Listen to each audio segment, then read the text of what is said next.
Il y a quelques décennies, Noura Altakaka était une chanteuse très populaire au Koweït. Sa voix douce et ses talents de percussionniste faisaient d'elle une invitée incontournable pour animer des mariages. Un jour, elle fut appelée pour se produire à une grande réception qui au départ semblait comme toutes les autres. Mais cette nuit allait bouleverser sa vie.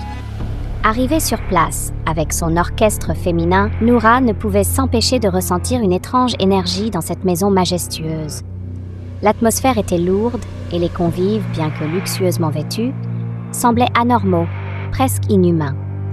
Pourtant, la musique démarra, les instruments résonnèrent et le mariage semblait suivre son cours. Jusqu'à ce que des détails troublants émergent. Certains invités avaient des membres étrangement déformés, d'autres étaient anormalement chauds au toucher, presque brûlants. Plus Noura et ses amis jouaient, plus les regards des invités devenaient perçants, angoissants. Les visages se tordaient dans des expressions indescriptibles, et ils exigeaient que la musique continue, toujours plus fort, toujours plus intense.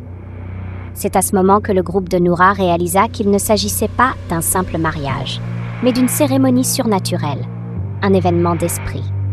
Terrifiée, Noura se tourna vers l'une des fenêtres, espérant voir l'aube arriver, synonyme de délivrance. Quand l'appel à la prière retentit, une coupure de courant plongea la salle dans l'obscurité. Ce fut leur chance. Tremblantes de peur, les musiciennes abandonnèrent leurs instruments et s'enfuirent dans la nuit. Lorsqu'elles racontèrent cette histoire à un passant, celui-ci leur expliqua avec stupeur que la maison en question était abandonnée depuis des années. Aucun mariage n'avait eu lieu ce soir-là. Cet événement traumatisant marqua la fin de la carrière musicale de Noura. Elle ne remonta jamais sur scène et vécut dans l'ombre jusqu'à sa mort quelques années plus tard.